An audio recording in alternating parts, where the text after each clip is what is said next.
शास्त्र सम्मत एवं महाप्रभु प्रकृत भावधारा सीमित विश्वव्यापी रथयात्रा को नहीं स्पष्टीकरण रखिला इस्कॉन। विश्वर विभिन्न स्थान में आयोजित होता रथयात्रा उत्सव को नहीं सृष्टि होता प्रश्न और चर्चा उपरे आज अंतर्जातीय कृष्ण भावनामृत संघ बा इस्कॉन पक्षर एक प्रेस विवृत्ति जारी होईछि। संगठन पक्षर स्पष्ट करा जायछि जे इस्कॉन द्वारा आयोजित समस्त रथयात्रा संपूर्ण भाव में शास्त्र अनुमोदित एवं यह श्री जगन्नाथ संस्कृतिर मूल आदर्श सह जड़ित।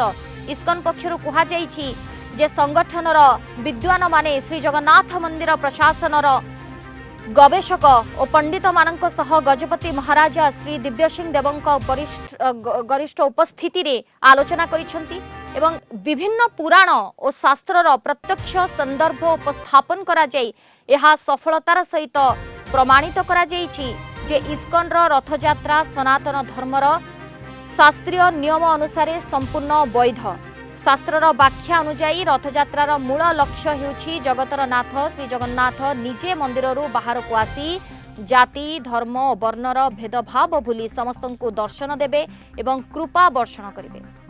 तेबे विगत प्राय 60 वर्ष धरि इस्कॉन एही विश्वजनीन भाव को आगकु नहीं भारत समेत विश्वर 100 अधिक देश में जगन्नाथ संस्कृतिर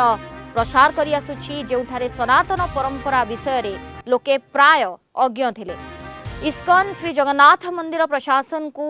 सर्वदा सर्वोच्च सम्मान प्रदान करे। एही सम्मान को रक्षा करी निजर प्रचार कार्यक्रम प्रभावित हेउथिले मध्य इस्कॉन अनेक परिश्रम और त्याग स्वीकार करी भारत मध्य निजर रथयात्रा समय को श्रीक्षेत्र नीति सह समन्वित करने को प्रयास करिछि।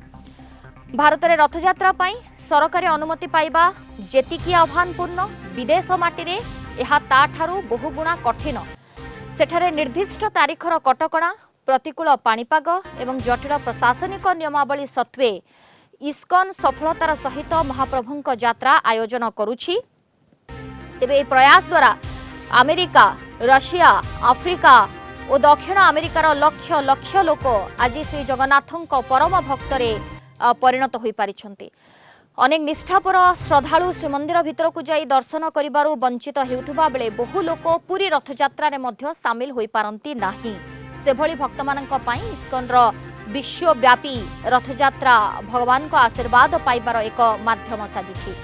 प्रवासी भारतीयों समेत विश्वर अनेक विशिष्ट व्यक्तित्व यह उत्सव को आदरी नहीं। अतीत में स्वयं गजपति महाराजा मध्य जर्मनी बर्लिन ठारे आयोजित इस्कॉन रथयात्रा रे सामिल होई एहाकू गौरवान्वित करथिले बोली प्रेस विवृत्ति रे उल्लेख करा जायछि। पूरी सीनियर रिपोर्टर शैलेन्द्र आचार्य फोन लाइन रे जोड़ी होइछंती। शैलेन्द्र, ये पूरा प्रसंग को नहीं आमे देखि आसीछे केते वाद विवाद लागि रही छे, किंतु एबे जेतेबेले इस्कॉन पक्षरु एहाकू स्पष्टीकरण करा जाउछि ये प्रसंग को आपण केमती देखंती एवं इस्कॉन पक्षरु जो मतटी रखा जाइछि से बाबद रे कोन कहिबे? सोनाली देखु इस्कॉन पक्षर बर्तमान जो स्पष्टीकरण रखा इस्कॉन निजक गोटे सफेई देवाई उद्यम कर कारण इस्कॉन आम देखीचु विश्वर विभिन्न स्थान में अतिथि अधीन स्नान यात्रा और रथयात्रा ताहा आयोजन कर बर्तमान जो इस्कॉन अदिनिया रथयात्रा नहीं द्वंद्व उपजिला से गजपति जो चिठी को सीधासख प्रत्याख्यान कले इस्कॉन विरुद्ध में ओडिशा जो भाव में प्रतिवाद स्वर मुंड टेकुची आप जानते पुरी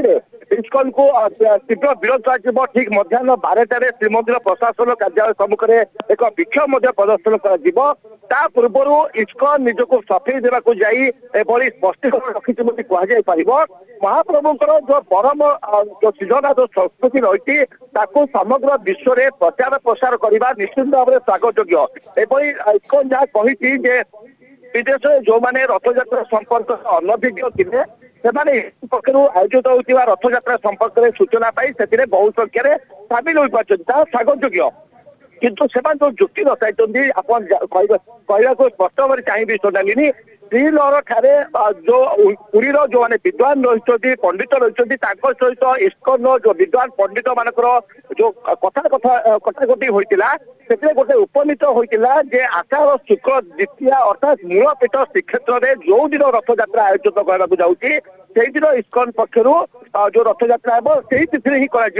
এবং পরবর্তী সময় ଆପଣ দেখୁଛନ୍ତି ଇସ୍କନ ମଧ୍ୟ ଗ୍ରହଣ କରିଥିଲା ଯେ ଭାରତ ଭିତରେ ସେମାନେ ବିଭିନ୍ନ ସ୍ଥାନରେ ସେଇ ଦିନ ରଥଯାତ୍ରା ପାଳନ କରିବେ କିନ୍ତୁ ବିଦେଶର ଅନ୍ୟ ଦେଶ ଗୁଡିକ ରହିଛି ସେଠାରେ ଆଷାଢ ଶୁକ୍ଳ ଦ୍ୱିତୀୟାରେ ରଥଯାତ୍ରା କରିବା ସମ୍ଭବପର ନୁହେଁ କାରଣ ସେଠାର ଭୌଗୋଳିକ ପରିବେଶ ସେଠାର ପାଣିପାଗ ଏବଂ ସେଠାର ଯୋଉ କଟକଣା ରହିଛି ତା ସେମାନେ ବାଧ୍ୟ ହୋଇ ବିଭିନ୍ନ ଅତିଥିରେ କରୁଛନ୍ତି କିନ୍ତୁ ଏହାକୁ ନେଇକରି ଗଜପତି ବାରମ୍ବାର ଚିଠି ଲେଖିଲେ ଶଙ୍କରାଚାର୍ଯ୍ୟ ମଧ୍ୟ ହସ୍ତକ୍ଷେପ କଲେ ଶ୍ରୀମନ୍ଦିର ପରିଚାଳନା କମିଟି ହସ୍ତକ୍ଷେପ କଲା ଏବଂ ରାଜ୍ୟ ସରକାରଙ୍କ ପକ୍ଷରୁ ମଧ୍ୟ ଉଦ୍ୟମ କରାଗଲା ଏବଂ ଗୋଟିଏ ନିଷ୍ପତ୍ତି ବାହାରିଲା ଯେ ଅନ୍ତତଃ ପକ୍ଷେ ଭାରତ ବର୍ଷ ଭିତରେ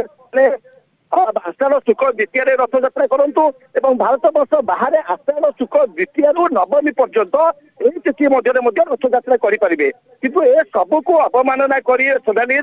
ଆମେ ଦେଖୁଛୁ ଅଦିନିଆ ସ୍ନାନ ଯାତ୍ରା ଏବଂ ରଥଯାତ୍ରା ଆୟୋଜନ କରିକି ଆସୁଛି ଏବଂ ଆଜି ମଧ୍ୟ ଇସ୍କନ ପକ୍ଷରୁ ସ୍ପଷ୍ଟୀକରଣ ରଖାଯାଇଛି ସେମାନେ ମହାନ ଯୋଉ ଜଗନ୍ନାଥ ସଂସ୍କୃତି ରହିଛି ତାକୁ ବିଶ୍ୱବ୍ୟାପୀ ପରିବ୍ୟାପ୍ତ କରିବା ପାଇଁ ସେମାନେ ଉଦ୍ୟମ କରୁଛନ୍ତି ଏବଂ ସେମାନେ ଯୋଉ ରଥଯାତ୍ରା ଆୟୋଜନ କରୁଛନ୍ତି ତାହା ଶାସ୍ତ୍ରସମ୍ମତ ଏହା ଆଦୌ ଶାସ୍ତ୍ରସମ୍ମତ ନୁହେଁ କାରଣ ମହାପ୍ରଭୁ ନିଜେ ବିଭିନ୍ନ ଶାସ୍ତ୍ରରେ ଉଲ୍ଲେଖ କରି ସ୍ପଷ୍ଟ ଭାବରେ କହିଛନ୍ତି ଯେ ଆଷାଢ ଶୁକ୍ଳ ଦ୍ୱିତୀୟାରେ ହିଁ ରଥଯାତ୍ରା ଆୟୋଜନ କରାଯିବ ତେଣୁ ଇସ୍କନର ଏଭଳି ସ୍ପଷ୍ଟୀକରଣକୁ କୌଣସି ସନାତନୀ କୋଣ ହିନ୍ଦୁ ବା ଜଗନ୍ନାଥ ପ୍ରେମୀ ତାକୁ ଗ୍ରହଣ କରିବେ ନାହିଁ ସୁନାଲି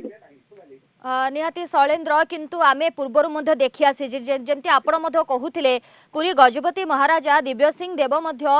बारंबार याकु नेकी चिट्ठी लिखिथिले अनुरोध मध्य करिथिले एवं तांको अनुरोध को मध्य रक्षा करिलानी इस्कन ताकू मध्य प्रत्याख्यान करिछि इस्कन ये निश्चित रूपे गोटे दुर्भाग्यजनक कथा नुहे कि शैलेन्द्र सोनाली अत्यंत दुर्भाग्यजनक एवं गजपति प्रति यह एक अपमान महाप्रभुर आद्य सेवक होती गजपति महाराजा गजपति प्रति जिते यह अपमान होगा प्रत्यक्ष परोक्ष भाव में महाप्रभु प्रति अपमान इस्कन जो निज जिदिने अटल रही निजक सफेई देवाक मैंने शास्त्र सम्मत आधार में रथयात्रा आयोजन कर जहाँकि आदौ शास्त्र एवं परंपरा सहमत होना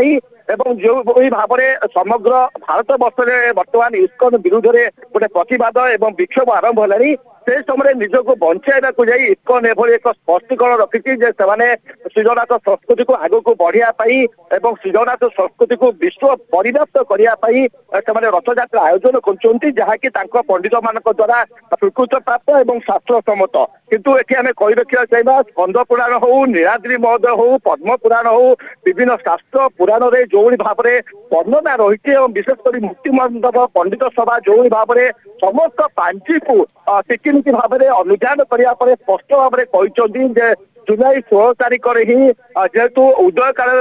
रोचे आषाढ़ शुक्ल द्वितीय तिथि तो से दिन ही रथयात्रा पालन कर जो स्पष्टीकरण वर्तमान रखा जाइछि जे शास्त्र सम्मत आमर रथयात्रा एवं पूर्वर मध्य आमे देखि आसी छे महाराजंकर जो अनुरोध थिला बा जो पत्र थिला अनुरोध चिठा पत्र थिला ताकू मध्य प्रत्याख्यान करि आसी छे इस्कन जहा कि खूब दुर्भाग्यजनक। धन्यवाद शैलेन्द्र आपन सूचना पाई।